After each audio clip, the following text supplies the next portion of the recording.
আজকে যে বিষয় নিয়ে আমার কথা বলার দায়িত্ব পড়েছে, স্পিরিচুয়ালিটি, ধর্মা, লাভ ইটার্নাল, এটা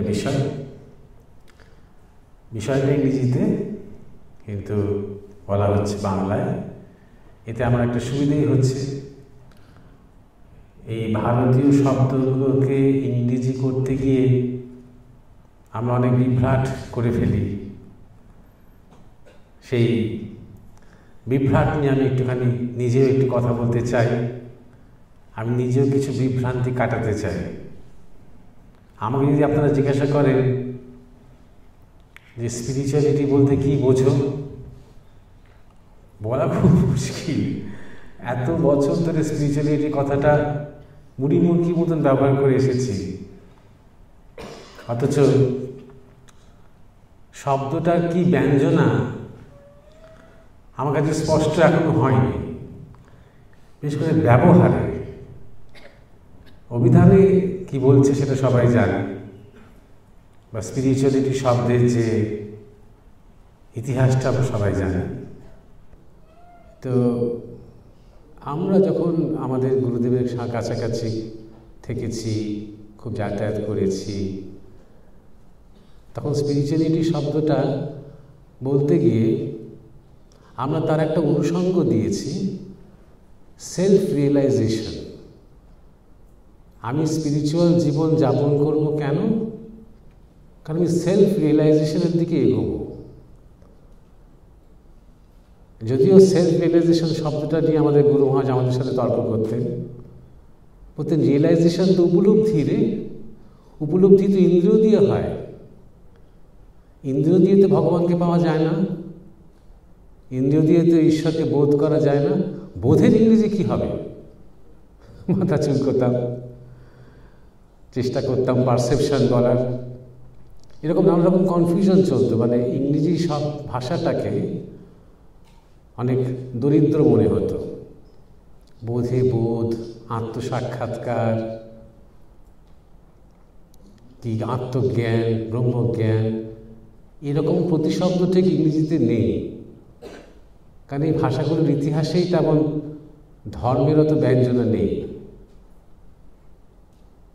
যাই হোক, তবু তখন একটা আমাদের মধ্যে একটা আইডিয়া ছিল যে স্পিরিচুয়ালিটি কথাটা যখন বলছি তখন তার একটা লক্ষ্য আছে। সেলফ রিয়েলাইজেশনই হোক, সমাধি হোক, জ্ঞান হোক, প্রেম হোক, লক্ষ্য আছে। এই লক্ষ্যটা আমি আজকাল মানুষের সাথে যখন কথা বলি সেটা খুব একটা দেখি না, কিন্তু স্পিরিচুয়াল খুব। আমি ভীষণ স্পিরিচুয়াল মহারাজ আমাকে বলে। আর তো স্পিরিচুয়ালিটি বলতে কি করো? ভেগান ডায়েট পালন করি। আগে ননভেজ খেতাম, এখন স্পিরিচুয়াল হয়েছি। ভেজিটেরিয়ানও নয়, ভেগান, মানে মাছ, মাংস, ডিম, পেঁয়াজ, রসুন, মসুর ডাল তো বন্ধ করেইছি। দুধ, ছানা, পনির, চিজ, আইসক্রিম সেও বন্ধ করে দিয়েছি, করে ভীষণ স্পিরিচুয়াল হয়ে গেছি আজকাল। অথবা আমি খুব স্পিরিচুয়াল মহারাজ, আমি খুব যোগা করি, নিয়মিত প্র্যাকটিস করি। আরেকটা জিনিস দেখেছি, আমরা সাধনা শব্দটার ইংরেজি করতে গিয়ে পারসিউট বলতাম, প্র্যাকটিস বলতাম না। আমি নিজে যখন গুরু মহারাজের লেখা টেখা অনুবাদ করার চেষ্টা করতাম, কখনো স্পিরিচুয়াল প্র্যাকটিস বলতাম না, স্পিরিচুয়াল পারসিউট বলতাম। সেই পারসিউটের মধ্যে একটা যেন যাওয়া আছে। সাধনা যখন বলছেন আপনারা, বা তপস্যা যখন বলছেন আপনারা, তখন যেন একটা লক্ষ্য আছে, সামনে কোথাও আমরা পৌঁছবো, কোথাও যাবো, যাচ্ছি, চলছি। প্র্যাকটিস যেন একটা রেপিটেশন। কালকেও প্র্যাকটিস করেছি, আজও প্র্যাকটিস করেছি, পরশু প্র্যাকটিস করব, রোজই একই জিনিস প্র্যাকটিস করছি, জাস্ট নিজেকে ঠিক রাখার জন্য। কেন বাবা যোগা করছো? ওয়েলবিং, সুস্থ থাকবো, ভালো থাকবো, প্রসন্ন থাকবো, মন ভালো থাকবে, শরীর ভালো থাকবে, তার জন্য।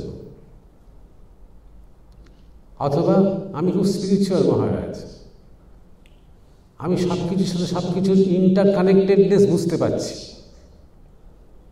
এগুলো মুখের অনর্গল, সে কল খুললে জল পড়ে সেরকম মুখ দিয়ে বেরোচ্ছে, কিন্তু চোখে, তার কথায়, তার আচরণে তেমন কানেকশনস অতটা বুঝতে পারা যাচ্ছে না।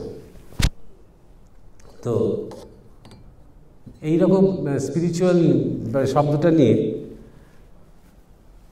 অনেক রকমের অসুবিধার মধ্যে আমাকে পড়তে হয়। আমি চ্যান্টিং করি নিয়মিত যোগা করার আগে, সতো মা সদ্গমায়, তামসো মা জ্যোতির্গমায়, মৃত্যুম মা অমৃতম গমায়। কি মানে সেটা জানি না, চ্যান্টিং করি, অনেক বছর থেকে চ্যান্টিং করি। আমরা অনেকে মিলে বসে চ্যান্টিং করি, মানে জানি না। আর ভালো করে একটু খুঁচিয়ে দেখলাম, মানে জানতে খুব একটা চাইও না। আমি খুব স্পিরিচুয়াল মহারাজ, আমি অ্যানিমালস খুব ভালোবাসি, বিড়াল পুষি খুব, বুকের উপর বিড়াল রেখে ঘুমোলে না ডিপ্রেশন কেটে যায়। এরকম স্পিরিচুয়াল, খুব স্পিরিচুয়াল লোকজন যারা নিজেদেরকে মানে সেলফ সার্টিফাইড স্পিরিচুয়ালিস্ট, যারা স্পিরিচুয়াল লোকজন যখন শেষ পর্যন্ত কিছুটা জিজ্ঞাসা করে, হয়তো সেটা সুইসাইড করলে কেমন হয়, আমার মাঝে মাঝে সুইসাইড করতে ইচ্ছে করে, সেটা নিয়ে জিজ্ঞাসা করে। কারণ অ্যাকিউট ডিপ্রেশনে ভোগে এরা, দেশে বিদেশে। স্পিরিচুয়ালটা খুব এলিটিস্ট একটা শব্দ হয়ে গেছে, গ্রামের দিকে লোকে স্পিরিচুয়াল শব্দ ব্যবহার করে না, তো এলিটিস্ট একটা শব্দ হয়ে গেছে, আর খুব সেকুলার একটা শব্দ। আমি যদি নিজেকে স্পিরিচুয়াল বলি, তার মানে আমি বলতে পারবো যে আমি রিলিজিয়াস নই, তার মানে বলতে পারবো আমি হয়তো দেবদেবী মানি না, কারণ আমি স্পিরিচুয়াল। আমি হয়তো হিন্দু, খ্রিস্টান, ইসলাম এসব থেকে উদাসীন থাকি, কারণ আমি স্পিরিচুয়াল। এই কথাটা, এই জায়গাটা আমি নিজেকে প্রতিষ্ঠা করতে পারবো। আর স্পিরিচুয়াল হলেই আমাকে আর শিকড় খুঁজতে হবে না, একটু ওপর ওপর ভাসলেই হবে। কিছু ভালো কথা, কিছু জীবনযাপন, শান্তি, ক্ষমা, এরকম ধরনের কিছু শব্দ ছুঁড়ে গেলেই হবে স্পিরিচুয়ালিটি। এইরকম ধরনের একটা অসারতা আমি খুব গন্ধ পাই। আমি বলার চেষ্টা করি যে দেখো, প্রত্যেক রিলিজিয়ান যাকে আমরা বলি আজকাল, সেগুলো কোনো না কোনোভাবে স্পিরিচুয়াল, তথাকথিত স্পিরিচুয়াল আন্দোলন থেকেই শুরু হয়েছে। যদি আমরা যিশুকে একজন স্পিরিচুয়াল ব্যক্তিত্ব বলি, তুমি যদি স্বীকার করো, তাহলে সেটাই শিকড়, যার পরে একটা অর্গানাইজড রিলিজিয়ান তৈরি হয়েছে। তার ভালো মন্দ সব দিকই আছে। অর্গানাইজড রিলিজিয়ান্স বলতে আমরা যা বুঝি, তার অনেক বলা যেতে পারে কট্টরতা, গোঁড়ামি, আগ্রাসন, এটা আমরা জানি। কিন্তু অর্গানাইজড রিলিজিয়ান যে সমাজকে কোথাও বেঁধেও রেখেছে এক সময়, কিছু নিয়মের মধ্যে, কিছু শৃঙ্খলার মধ্যে, কিছু শৃঙ্খলার মধ্যে, কিছু সামাজিক রীতি নীতি, বিধি বিধানের মধ্যে তার যে একটা প্রয়োজন আছে, একটা মরাল অভিভাবকত্ব, একটা নৈতিক, এটা যে প্রয়োজন আছে জায়গাটা, সেই দিকটা কিন্তু আমরা অ্যাভয়েড করি। অ্যাভয়েড করা সহজ, কারণ এইগুলো খবর হয় না, এগুলি ইতিহাস হয় না। সমাজে যখন শান্তি থেকেছে কোনো এক সমাজে, কোনো এক কালে, সেটা কখনো ইতিহাস বইতে লেখা হবে না। সমাজ যখন অশান্তি নেমেছে, যুদ্ধ নেমেছে, শোষণ হয়েছে, সেটা রেকর্ডেড হয়, আর সেই রেকর্ডিংটা ইতিহাস হয়। তাই ইতিহাসটা মাঝে মাঝে একপেশে মনে হতে পারে যে অর্গানাইজ রিলিজিয়ান মানেই যুদ্ধ, অর্গানাইজ রিলিজিয়ান মানেই ধ্বংস, তার মানেই ক্ষতিকারক। তা নয়, সব কিছু ভালো মন্দ সব আছে জগতে, যা কিছু আছে বলে মনে হয় তার সব, তার ভালো দিক মন্দ দিক, তার পোলারিটি রয়েছে একটা, স্বাভাবিক। তো এই অর্গানাইজড রিলিজিয়ানে আমি সাথে আমি দূরে আছি, তাই সেটাকে অজুহাত করে বলতে পারি আমি খুব আধুনিক, এবং তাই জন্য আমি স্পিরিচুয়াল। এবং যখন আমি স্পিরিচুয়াল বলছি তখন আমার আর কোনো দায় থাকছে না। আমি তখন আর যিশুর নামও বলবো না, বুদ্ধের নামও বলবো না, রামকৃষ্ণ নামও বলবো না, কালীও বলবো না, দুর্গাও বলবো না, শিব বলবো না, কৃষ্ণ বলবো না, আর কারোর নাম আমার বলার দরকার হচ্ছে না। আমি এর থেকে বেরিয়ে গেছি। ওটা সব ইনফিরিয়ার লোকেদের জন্য। ওগুলো সব সাধারণ মানুষ যারা কিছু বোঝে না, আসল বিজ্ঞানটা বোঝে না, স্বাস্থ্য বোঝে না, শান্তি বোঝে না, বন্ধুত্ব বোঝে না, সম্পর্ক বোঝে না, তাদের জন্য রিলিজিয়ানটা।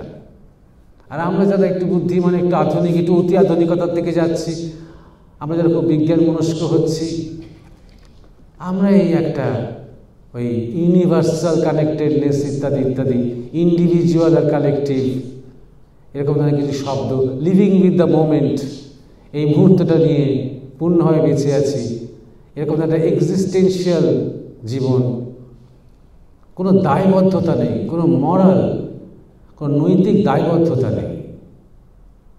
সম্পর্ক নিয়ে, বন্ধুত্ব নিয়ে, পরিবার নিয়ে, সন্তানাদি নিয়ে, সমাজ নিয়ে, দেশের প্রতি, প্রকৃতির প্রতি কোনো দায়বদ্ধতা নেই।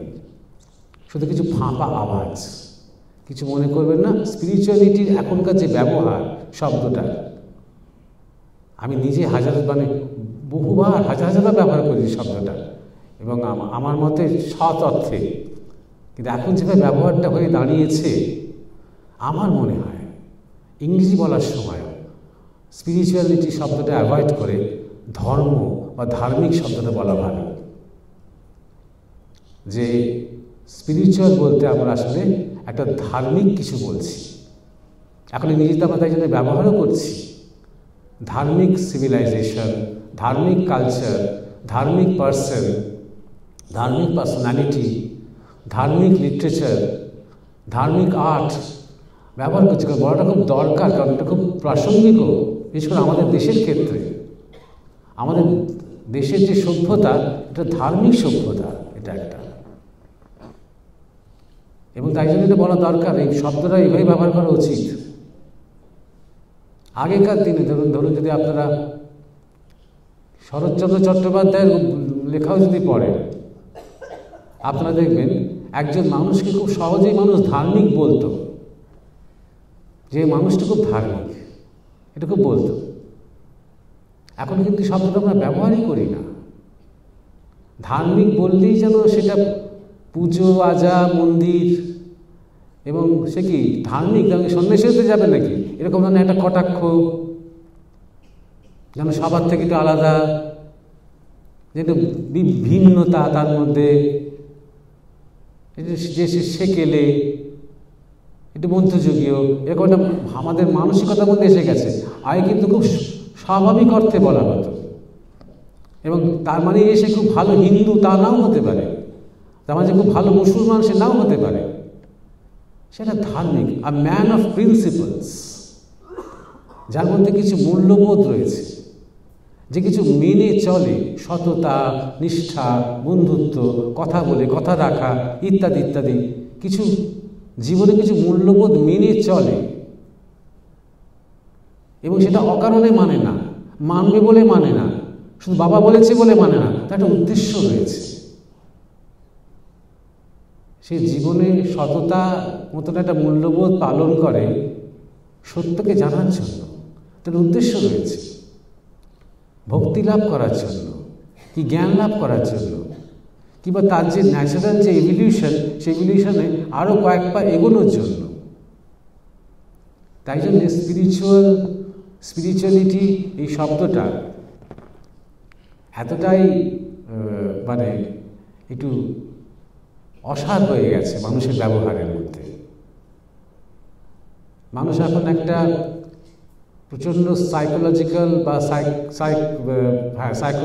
বা মনোউন্নয়নের সমস্যায় ভুগছে, ভোগার একটা চিকিৎসা মনে করছে স্পিরিচুয়ালিটি, তারই একটা অঙ্গ মনে করছে যোগ। অর্থাৎ শুধু একটু ভালো কী করে থাকবো, আমার শরীরটা, আমার মনটা, আমার সম্পর্কটা, নিজের জীবনটাকে আমি কী করে ব্যালেন্স করবো, সবসময় সবাই ব্যালেন্সে কথা বলে, এই ব্যক্তিগত জীবন এবং কাজের জীবন, এই ব্যস্ততা, এই চাপ, কী করে ব্যালেন্স করব?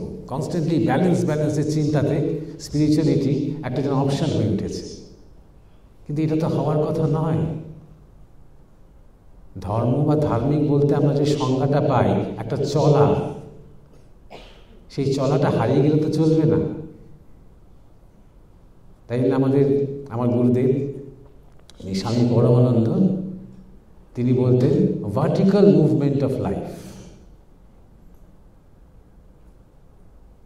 অর্থাৎ আমাদের সাধারণত জন্ম মৃত্যু এটা চলছে, এটা হরাইজন্টাল মুভমেন্ট অফ লাইফ। আরেকভাবে বলতে গেলে সার্কুলার মুভমেন্ট অফ লাইফ। এই সার্কুলার চলছে একইভাবে, চলতে চলতে যেহেতু জীবনের একটা গতি আছে, একটা এভলিউশন আপনি আছে, সেই সার্কেলটা আস্তে আস্তে আস্তে আস্তে ছোট হতে হতে কনসেন্ট্রিক হচ্ছে, হতে হতে বিন্দুর কাছাকাছি বা সেন্টারের কাছাকাছি আসছে। কিন্তু যিনি সাধক, যিনি জীবনের একটা উদ্দেশ্য বা লক্ষ্য তার সামনে স্থির হয়েছে এবং সেই দিকে তিনি এগোচ্ছেন, তার কাছে তার জীবনে শুরু হয়ে যেতে পারে ভার্টিক্যাল মুভমেন্ট অফ লাইফ। পশুত্ব থেকে মনুষ্যত্ব, মনুষ্যত্ব থেকে দেবত্ব, দেবত্ব থেকে ঋষিত্ব, ঋষিত্ব থেকে ঈশ্বরত্ব, ভার্টিক্যাল মুভমেন্ট অফ লাইফ। অথবা চক্র দিয়ে যদি বলেন, মূলাধার থেকে আজ্ঞাচক্র, কালীর উত্থান, দুর্গার যাত্রা শিবের দিকে, এই ভার্টিক্যাল মুভমেন্ট অফ লাইফ। হয়তো জন্মান্তর কাজ, জন্মান্তরের সমস্ত তার যে কর্ম, ওই এক জন্মের মধ্যেই তার কমপ্লিট হয়ে গিয়ে সে মুক্তির দিকে, প্রেমের দিকে, জ্ঞানের দিকে এগিয়ে যাচ্ছে, এই ভার্টিক্যাল মুভমেন্ট অফ লাইফ। এইটার সম্বন্ধে যখনই আমি কনসাস, যদি আমি কনসাস হই, সেটাকেই বলতে পারি আমরা ধর্মের জীবন বা ধার্মিক জীবন। সেটাকে আমরা বলতে পারতাম স্পিরিচুয়াল জীবন। কিন্তু যেহেতু স্পিরিচুয়াল শব্দটা এতটা মানে তার ভার নামিয়ে দেওয়া হয়েছে, ভারহীন হয়ে গেছে, যার জন্য বলছি এই শব্দটার বিকল্প। ধর্ম বা ধার্মিক শব্দটা নিয়ে আমরা চট করে এই খেলাটা খেলতে পারবো না। তাকে আমাদের দৈনন্দিন ভোকাবুলারিতে নিয়ে এসে যা ইচ্ছে তাই করতে আমরা পারবো না। শব্দের এমনই একটা গুরুত্ব আছে। ধর্ম শব্দটা মনে করিয়ে দেয় ধৃ ধাতু, গম প্রত্যয়, যা ধারণ করে আছে এবং যা গমনশীল করে বস্তুকে, শক্তিকে, জীবকে, মানুষকে, সবাইকে। শুধু যে আমাকে ধারণ করে আছে তাই নয়, আমাকে গমনশীল করে। এবার এইটাকে নানাভাবে আমি ব্যবহার করতে পারি, এই শব্দটাকে। আমি যখন কারোর পিতা, তখন পিতৃত্ব আমার ধর্ম। সেটা শুধু একটা স্ট্যাটিক পরিচয় নয় আমার। এই পিতৃত্ব কনস্ট্যান্টলি আমার সন্তানের সাথে ইন্টারাকশানে এটা আমাকে গমনশীল করছে একটা হায়ার বা উচ্চতর লেভেলের দিকে, as a father, as a son, as a wife, as a mother. আমি যদি বলি যে মানুষের ধর্ম হচ্ছে মনুষ্যত্ব, ব্যাস সেখানে কথাটা শেষ হয়ে গেল না, কারণ মনুষ্যত্ব আমাকে ধারণ করে রেখেছে, সেখানে কথাটা শেষ হয়ে গেল না।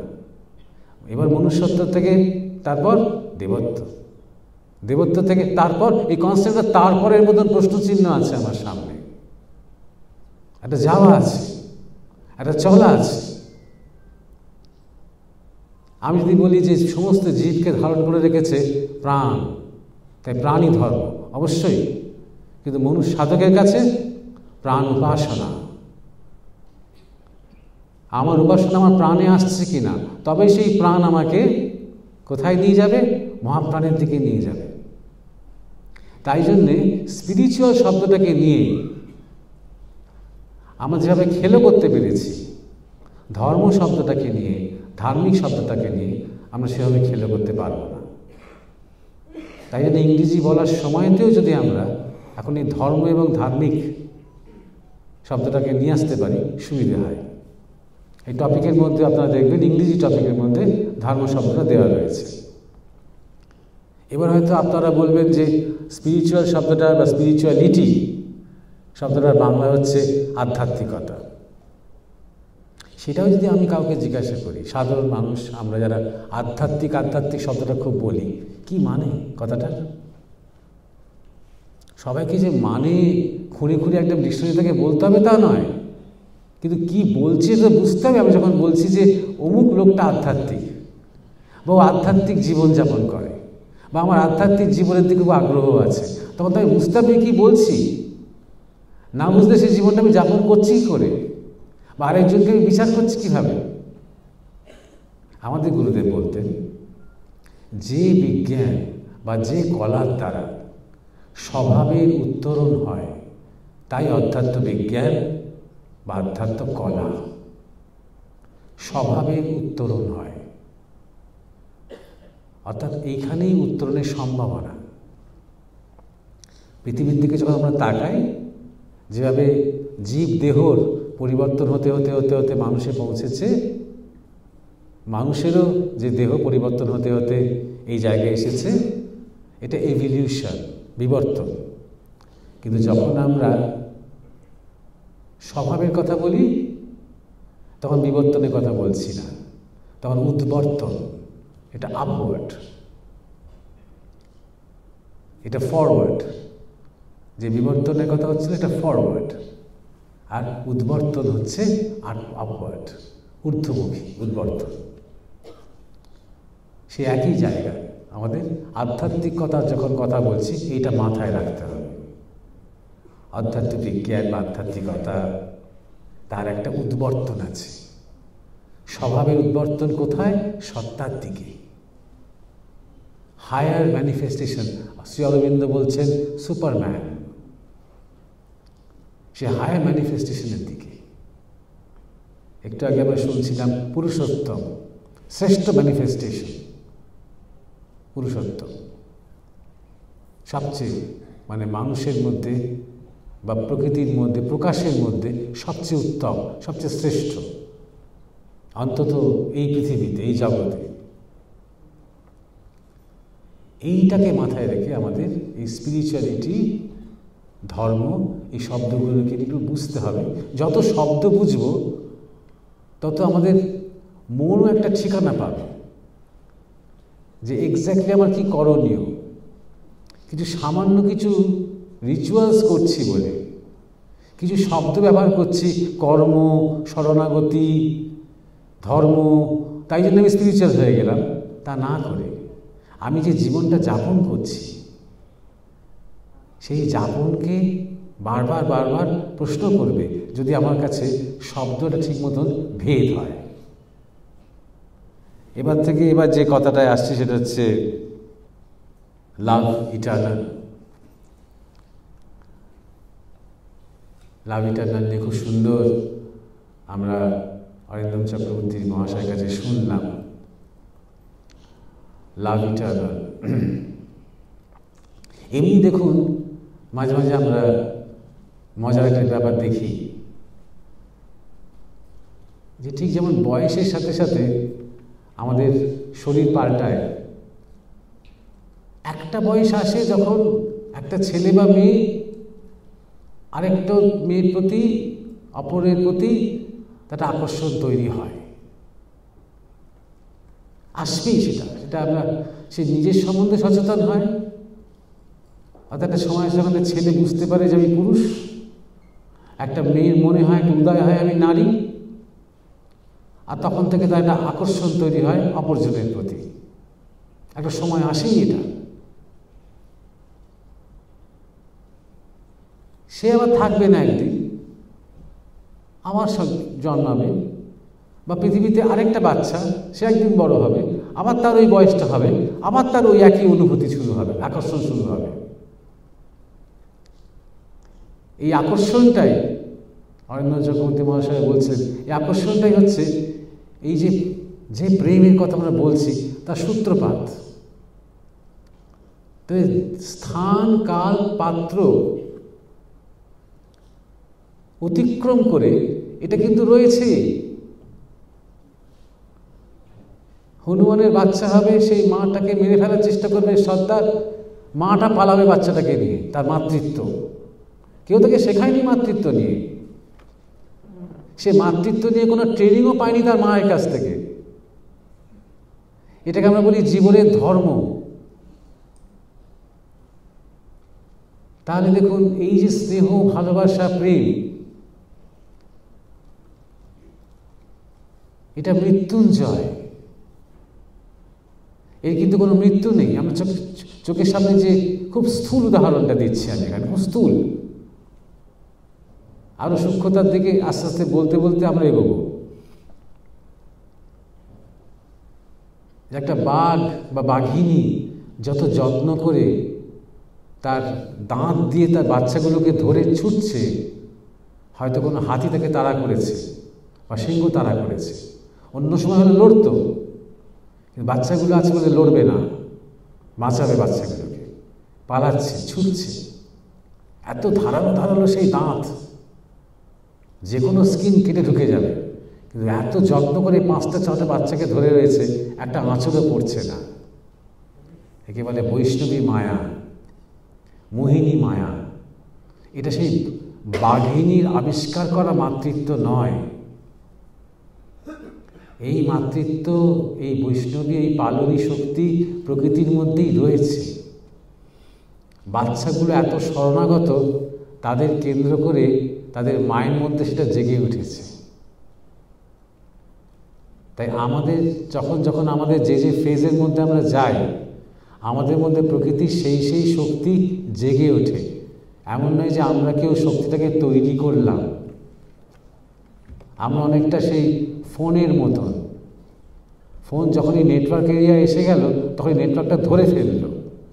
এমন নয় যে ফোন নেটওয়ার্কটা তৈরি করলো। এটা প্রথম উদাহরণ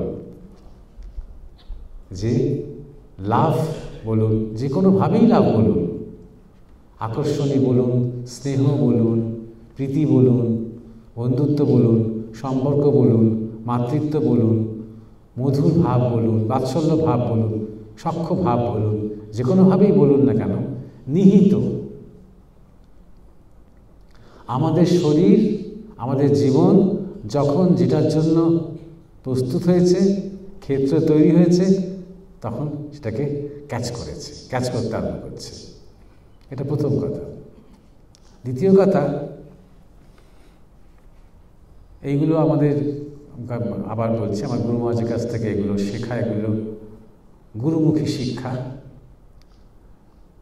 এগুলো ঠিক আমি শাস্ত্র থেকে বলা নয় কথা। বিন্দু বিসর্গ খেলা বলা হয়, বিন্দু বিসর্গ তত্ত্ব। এই বিন্দু বিসর্গ তত্ত্ব থেকে বাউলদের কিছু দর্শন তৈরি হয়েছে। বাউল বলতে আমরা সাধারণত জানি বাউল গান, বাউল গায়ক, এবং জানি সেই গানের মধ্যে দেহতত্ত্ব থাকে। অনেক সময় গায়করা নিজেরা সাধনা করেন বটে, কিন্তু তারা যে খুব সেই সাধনা দর্শন বোঝেন তা নয়, সবসময় বোঝেন না। তো যিনি প্রকৃত বাউল, যিনি প্রকৃত সেই বাউল অবস্থায় পৌঁছেছেন, সেই পাগল অবস্থায় পৌঁছেছেন, তার কাছে এই দর্শন, এই প্রেমই তাদের দর্শন, তাদের জীবনের এই নিত্য শাশ্বত চিরন্তন যে প্রেম, সেখানে আসছে বিন্দু বিসর্গ তত্ত্ব। বৃহদারণ্যক উপনিষদ বলছেন যে তিনি প্রথমে এক ছিলেন, নিজেকে দুই করলেন। কেন করলেন? কারণ তার আনন্দ ছিল না। তিনি আনন্দ স্বরূপ হয়েও তিনি নিরানন্দ অনুভব করলেন। তিনি নিজেকে দুই করলেন। দুইয়ের রূপও বলেছে সেখানে, স্বামী স্ত্রী আলিঙ্গনাবদ্ধ অবস্থায় থাকলে যে পরিমাণ হয়, সেই রূপ তিনি নিজেকে দুই করলেন। দুই থেকে বহু হলো। বহু থেকে একে আসতে গেলে এই দুইকে মাধ্যম করতেই হবে। এখানে বাউলদের দর্শন শুরু হচ্ছে এই জায়গাতে। এইবারে একটা জিনিস এটা মনে রাখতে হবে, আমি যখন বলছি যে তিনি এক ছিলেন, এটা মিসলিডিং লাগবে। কারণ ছিলেন মানে সেটা পাস্ট হয়ে গেল, এর কিন্তু কোনো পাস্ট প্রেজেন্ট ফিউচার নেই। তিনি এখনো এক আছেন এবং তিনি এখনো দুই হয়ে চলেছে এবং সেই দুই এখনো বহু হয়ে চলেছে। এটা একবার ঘটে গেছে, এখন সব কিছু শুধু এক্সপ্যান্ড করে যাচ্ছে, শুধু বহু হয়ে চলেছে তা কিন্তু নয়। এটা ক্রমাগত ঘুরছে, ঘটে চলেছে। একটা ফ্রি ডাইমেনশনের পরে আর কোনো ডাইমেনশন নেই, আর টাইমই নেই। সুতরাং এর কোনো পাস্ট বা ফিউচারে কোনো ব্যাপার নয়, একবার ঘটে গেছে বলে কোনো ব্যাপার নয়। যদি ধরুন আমি আপনি যদি এই অবস্থায়, এখনকার অবস্থায় যদি আমরা কল্পনার রথে চড়ি, তো কল্পনার রথে চলে ধরুন আমি যদি পৃথিবীর এই কক্ষপথ ছাড়িয়ে চলে যাই মহাকাশে, কেন? আমরা যাব, শুধু লক্ষ লক্ষ কোটি কোটি বছর পেরিয়ে যাব, লাইট ইয়ার্স, আলোকবর্ষ। যত লাইট ইয়ার্স বেরোচ্ছি, যত ডিস্টেন্স বেরোচ্ছি, তত আমরা সময় বেরোচ্ছি। আমরা ধরুন একই রকম আছি, করতে করতে করতে করতে আমরা একদম ব্রহ্মাণ্ড যখন শুরু হয়েছিল তখন কিন্তু চলে যেতে পারবো।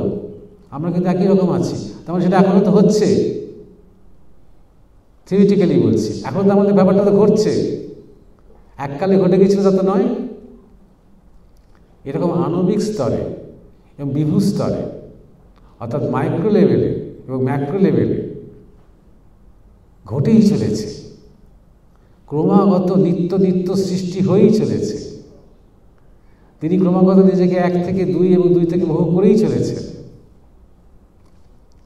এই যে এক থেকে দুই, দুই থেকে বহু, আর আমরা কি করছি? সাধারণ অবস্থা থেকে আমরা বহুর মধ্যে আছি, আমরা বহু থেকে দুইতে আসার চেষ্টা করছি। দুইটা কি? আমিও ইষ্ট, আমিও গুরু, আমি এবং আমার সখা,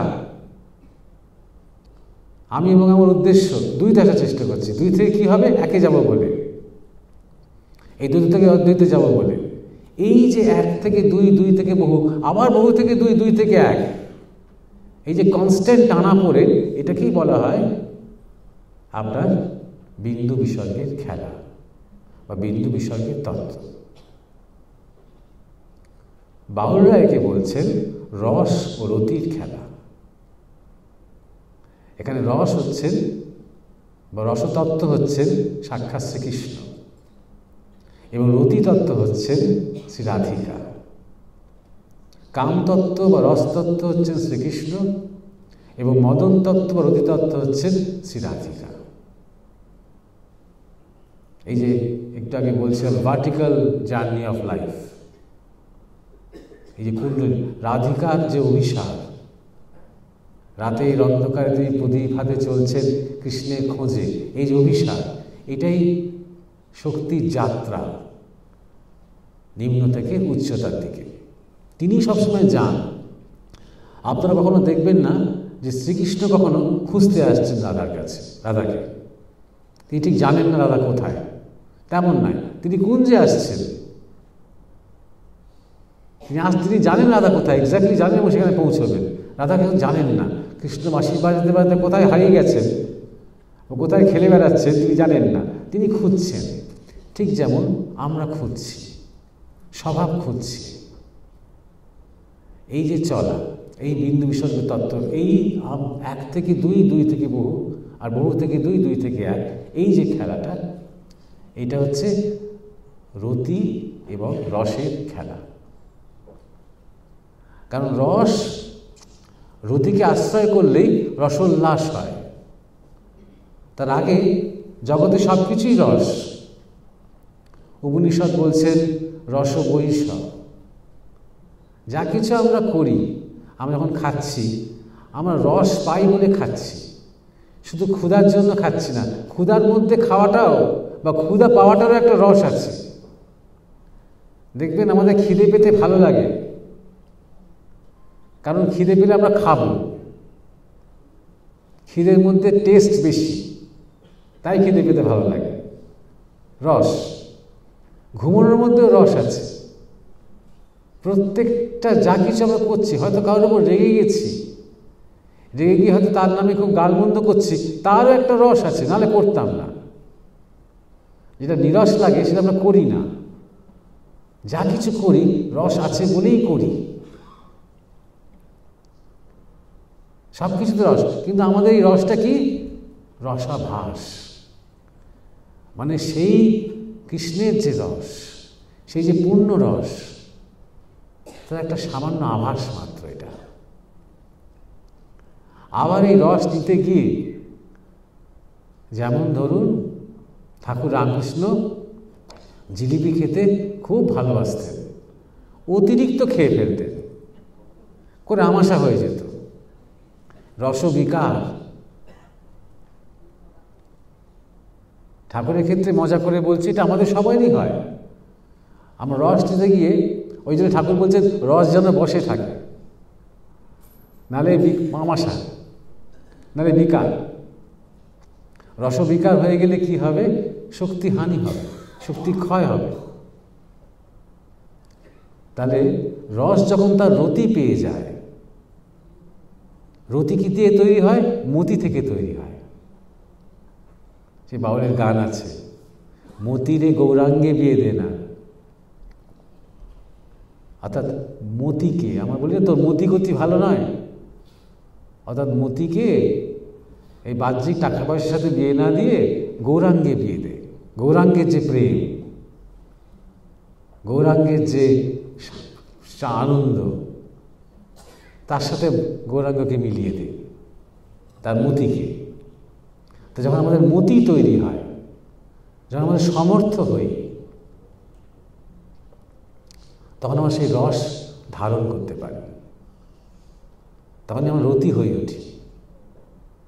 আর যখন রস তার রতিকে পায়, তখন তাকে বলা হয় উল্লাস। আনন্দের একটা ভীষণ রূপ উল্লাস।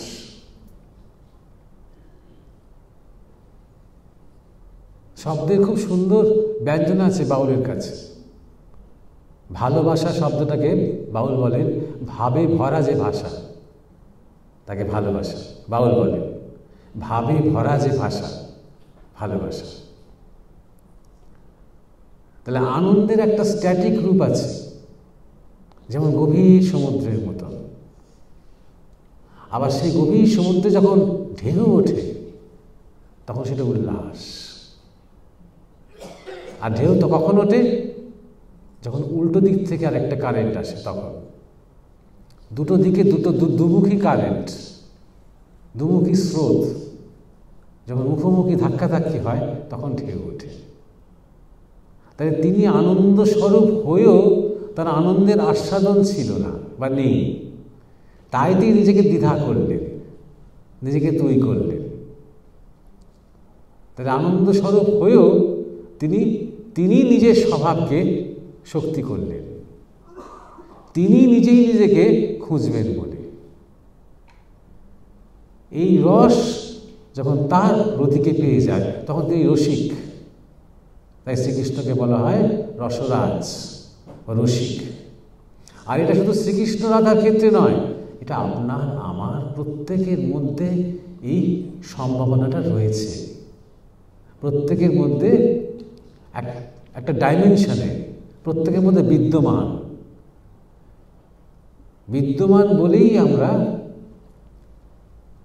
অনেক স্থূলে নেমে এসে চারপাশে ঘাটাঘাটি করছি বলে, সেই রসের সন্ধান পাচ্ছি না বলে আমাদের মধ্যে একটা অতৃপ্তি রয়েছে। কারণ আমাদের সেই রসের স্বাদ আছে, সেই পূর্ণ স্বাদ, যাকে আমরা মিলন বলি, যাকে আমরা আনন্দ বলি, যাকে আমরা প্রেম বলি, সেটা একই স্থিতির বিভিন্ন নাম মাত্র। উপনিষদেও বলা হয়েছে এই জগৎ ব্রহ্মের রমণ। অনিত্যের সাথে নিত্যের খেলাটা কেন? রমণ। মায়ার সাথে ব্রহ্মের খেলা কেন? রমণ।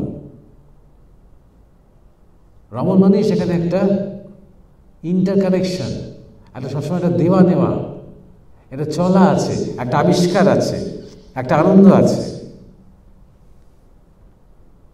তাই জন্যে বাউলরা বলেন যে অধরাকে ধরবি যদি ধরার চরণ ধর।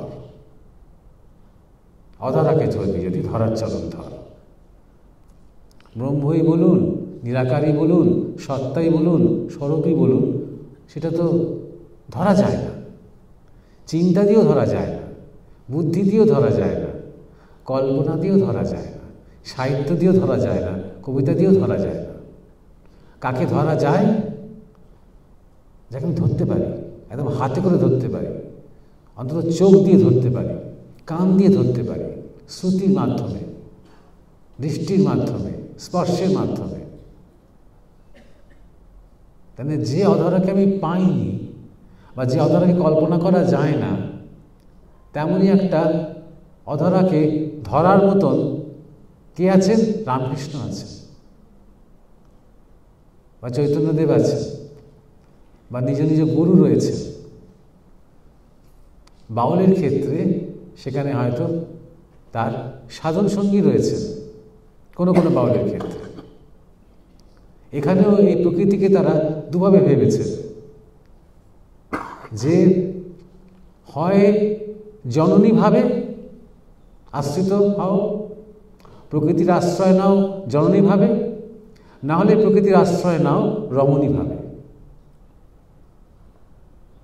কিন্তু যদি সে অপ্রাকৃত চিন্ময় তত্ত্বে পৌঁছতে চাও, সেখানে প্রাকৃত কামনা বাসনা সম্পূর্ণ মানে রহিত হতে হবে। প্রাকৃত বলতে যা কিছু নেচারের মধ্যে রয়েছে, ন্যাচারাল, যা কিছু শারীরিক, জৈবিক, কামনাশ্রিত, সেই জগতের মধ্যে থাকলে চলবে না। স্বামী বিবেকানন্দ এই কথা বলেছিলেন, কামনার বিন্দুমাত্র কামনা বাসনার নামগন্ধ থাকলে তার বৃন্দাবনে ঢোকার অধিকার নেই। বৃন্দাবনটা কোথায়? বৃন্দাবনটা উত্তরপ্রদেশ নয়, বৃন্দাবনটা আমাদের মধ্যে, আজ্ঞাচক্র এবং সহস্রারের কাছাকাছি, মাঝামাঝি একটা জায়গায় বৃন্দাবন। এবং সে বৃন্দাবনকে বাউলরা কি বলেন? নিত্য বৃন্দাবন। লাভ ইটার্নাল কথাটা এসেছে না, নিত্য বৃন্দাবন। সেখানে রস আর রতির খেলা ক্রমাগত চলছে কদম গাছের নিচে। কদম গাছটা কি? সহস্রার চক্র। ইনফ্যাক্ট আজ্ঞাচক্র পর্যন্ত এখন অনেকেই আমরা জানি, তারপরেও ছড়া চক্র আছে, বিন্দু, অমা, নির্বাণ, কুমারী, ষোড়শী, সহস্রার। সেই জায়গাটাই, সেই চক্রটাই জেগে উঠল ষোড়শী পূজাতে মা সারদার। ঠাকুর শ্রীরামকৃষ্ণ যেদিন ষোড়শী পূজা করলেন, তো এবং সেই ষোড়শী এবং সহস্রের মাঝে রয়েছে বৃন্দাবন তত্ত্ব। ওরা কোনো চক্রের নাম নয়, ওরা নিত্য স্থিতি, ক্রমাগত সেই মিলন আর বিচ্ছেদ, মিলন ও বিচ্ছেদ। তোমায় নতুন করে পাবো বলে হারাই ক্ষণে ক্ষণ, রবীন্দ্রনাথ ঠাকুরের গান। তো এই নিত্য বৃন্দাবন, এখান থেকেই এসেছে কথাটা। তো এই রস ও রতির খেলা, মানে আমরা যখন যতক্ষণ মনের মধ্যে, আবার বলছি, কামনা বাসনা আছে, ততক্ষণ আমরা প্রাকৃত অবস্থার মধ্যে আছি। আমি রিপিট করছি কারণ হয়তো মনে রাখতে ওদের সুবিধা হবে। প্রাকৃত বলতে space, time, matter. Space, time, ম্যাটারের মধ্যে যতক্ষণ আমরা আছি। কিন্তু এই বিয়ন্ড যদি যেতে চাই, অপ্রাকৃত যে রসের খেলাতে, সেখানে যদি পৌঁছতে চাই, তাহলে আমাদের একটা করিডোর লাগবে। সেই করিডোরটা কি? সেই প্রাকৃত করিডোরটাই আমাদের লাগবে। কিন্তু যেমন আমরা দেহাতীতে যাব, কাকে ব্যবহার করে? দেহকে ব্যবহার করে। দেহটা তো অপ্রাকৃত নয়, দেহটা তো স্পেস, টাইম, ম্যাটারের মধ্যে রয়েছে। এই দেহকে ব্যবহার করে আমরা দেহাতীতে যাব, তাহলে প্রাকৃতকে ব্যবহার করে আমরা অপ্রাকৃতিতে যাব। তাহলে সেই প্রেম, সেই যে রস ও রতির যে খেলা, সেই নিত্য যে বৃন্দাবন, যে নিত্য যে প্রেম, সেখানে পৌঁছতে গেলে আমাকে যে জৈবিক যে প্রেম রয়েছে, জৈবিক যে সম্পর্ক রয়েছে, যে টানা রয়েছে, যে আকর্ষণ রয়েছে, তাকে আধার করতে হবে। সেটা গুরু হতে পারেন, মাতা হতে পারেন, ইষ্ট হতে পারেন, ঠাকুর দেবতা হতে পারেন, বা এক্ষেত্রে মধুরভাবেও হতে পারে। বাউলরা জোর দেয় দুটো ভাবের উপরে, বাৎসল্য, মাতৃত্বভাব এবং মধুর ভাব। কারণ সেখানে শ্রদ্ধা দূরত্ব থাকে না। এই যে আমরা একটু আগে শুনছিলাম যে শ্রীকৃষ্ণের যে সখা ভাব, সেই সখা ভাবটা চলে যাচ্ছে যখন বিরাট রূপ তিনি দেখছেন, বিশ্বরূপ রূপ যখন দেখছেন অর্জুনের চলে যাচ্ছিল সেই ভাবটা, ভয় পেয়ে যাচ্ছিলেন তিনি কিছুটা। কারণ সখা ভাবের মধ্যেও তিনি জানেন কৃষ্ণ জ্ঞানী, সেখানে একটা শ্রদ্ধা থাকে আর দূরত্ব থাকে। আমি সবসময় আপনার সাথে মিস্ত্রি মনে করি যে আপনি একজন পিএইচডি, আপনি একজন ডক্টরেট, আপনি একজন মহান, তাহলে আপনার সাথে আমি ঠিক পেটে ঘুষি মেরে একটুখানি গল্প করতে পারবো না, চল না রে বসে একটু আড্ডা দিই, কোথায় একটা রকে বসি, করতে পারবো না। একটা মহিমা ভাব চলে আসে, কিন্তু বাৎসল্য ভাবে কোনো মহিমা থাকে না। চৈতন্যদেবের কত জ্ঞান হলো আর কত সমাধি হলো, সচিমাতার কিছু যায় আসে না। বা তার ছোট্ট কৃষ্ণ, যশোদা মায়ের কথা বলছি, ছোট্ট কৃষ্ণ তিনি কতটা ভগবান, তিনি কোত্থেকে এসেছেন, কোন ডাইমেনশন থেকে এসেছেন, জগতে কি বিরাট কাজ করতে এসেছেন, মা যশোদার কিছু যায় আসে না। এটা আমার সন্তান, এটা আমার গোপাল, ব্যাস তাহলেই হলো, থাকে না। এবং মধুরভাবে থাকে না গোপীদের মধ্যে বা শ্রী রাধিকার মধ্যে কৃষ্ণের প্রতি। ওই তিনি খুব জ্ঞানী, তিনি খুব মহান, তার অনেক ক্ষমতা, তার অনেক সিদ্ধি, তিনি এই করেছেন, তিনি তাই করেছেন, পুতনাকে মারলেন, কংসকে মারলেন, এই করলেন তাই করলেন, এই গল্পগুলোর কোনো মানে নেই তাদের কাছে। তিনি আমার প্রেমিক, ব্যাস, তার সাথে সমানে সমানে জায়গাটা, এই যে মহিমা ভাবটা তাদের মধ্যে থাকে না বলে এই ভাবে সম্পূর্ণতা আসে। এই ভাব কখন জাগে? যখন মন নির্লিপ্ত হয়, যখন মন নির্বিকার হয়, তখন ভাব জাগে। আর যখন ভাব জাগে তখন কি হয়? আমাদের যে সবসময় জীবন নিয়ে নানা রকম অভাববোধ, সে অভাববোধটা কাটতে আরম্ভ করে। ভাব কোথায় আমাকে নিয়ে যায়? আমার প্রকৃত স্বভাবের দিকে। সেই স্বভাবময় কোথায় নিয়ে যায়? মহাভাবের দিকে। এই মহাভাবটাই নিত্য, বাদ বাকিটা টাইম অ্যান্ড প্লেসে অ্যাপিয়ার করে, ডিসঅ্যাপিয়ার করে, সামনে আসে, সামনে থেকে সরে যায়।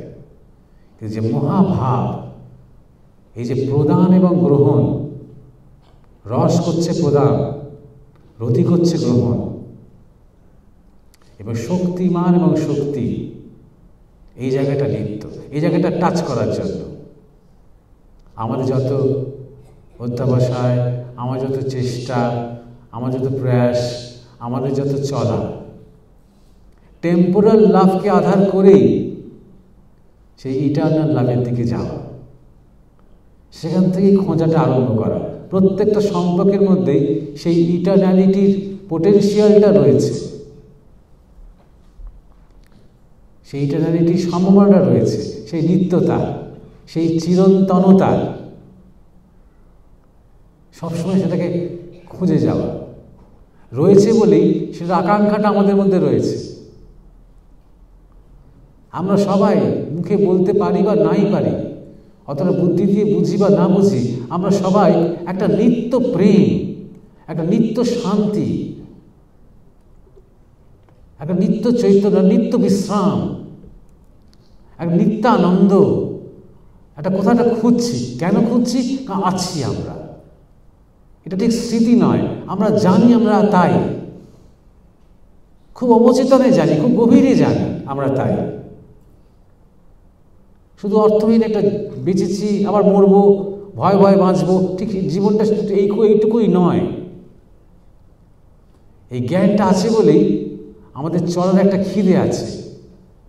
আমরা যখন জাগতিক জগতেও খুব খুঁজছি কিছু একটা, টাকা খুঁজছি, চাকরি খুঁজছি, নাম খুঁজছি, যশ খুঁজছি, বিবাহ খুঁজছি, সন্তানের সাফল্য খুঁজছি, তখনও আমরা একটা নিত্য আনন্দই খুঁজছি। তবে শান্তি পাই বাবা, তবে একটু আনন্দ পাই বাবা, তবে মরতে পারি বাবা, সবসময় আমরা একটা তবে, একটা কিছুর পর যার পরে আর কোনো কন্ডিশন নেই, যার কোনো অপোজিট নেই, যে আনন্দ অপোজিটে কোনো নিরানন্দ নেই, যে শান্তির অপোজিটে কোনো অশান্তি নেই, যে প্রেমের অপোজিটে কোনো অপ্রেম নেই, এটা আমরা জানি, আমরা তাই আমরা খুঁজছি। তা যখন আমাদের অভাব থেকে ভাব, ভাব থেকে স্বভাব এবং স্বভাব থেকে যখন আমরা মহাভাবে যাব, তখন আমরা সেই জায়গাটাতে পৌঁছব, অন্তত সেই ডুয়ালিটিতে পৌঁছব, সেই দ্বৈত, সেই দুই বিন্দুতে পৌঁছাব। ওই দুই বিন্দু অপেক্ষা করে আছে মাঝখানে, সেটা বিন্দু আছে নেই একই, কারণ এক হচ্ছে দুই হচ্ছে, এক হচ্ছে দুই হচ্ছে, যে করছেন ওই ট্রায়াঙ্গেল হয়ে যাচ্ছে, একটা ত্রিকোণ হয়ে যাচ্ছে। এই ত্রিকোণটাই যখন আবার বহু থেকে আবার এক হচ্ছে, আবার এক থেকে বহু হচ্ছে, ত্রিকোণটা পাল্টে যাচ্ছে, উল্টে যাচ্ছে, উল্টোমুখী ত্রিকোণ হয়ে যাচ্ছে। এই দুটো ত্রিকোণ একে অপরের উপরে জাস্টাপোজ করার পর যন্ত্র তৈরি হচ্ছে, তন্ত্রের যন্ত্র। ইসরায়েলে যেটা স্টার অফ ডেভিড ইহুদিদের কাছে, এই নিত্য যে প্রেম, তার নিত্য আনন্দেরই নামান্তর। এই হচ্ছে আমাদের খোঁজ। আজ এখানেই শেষ করি। নমস্কার।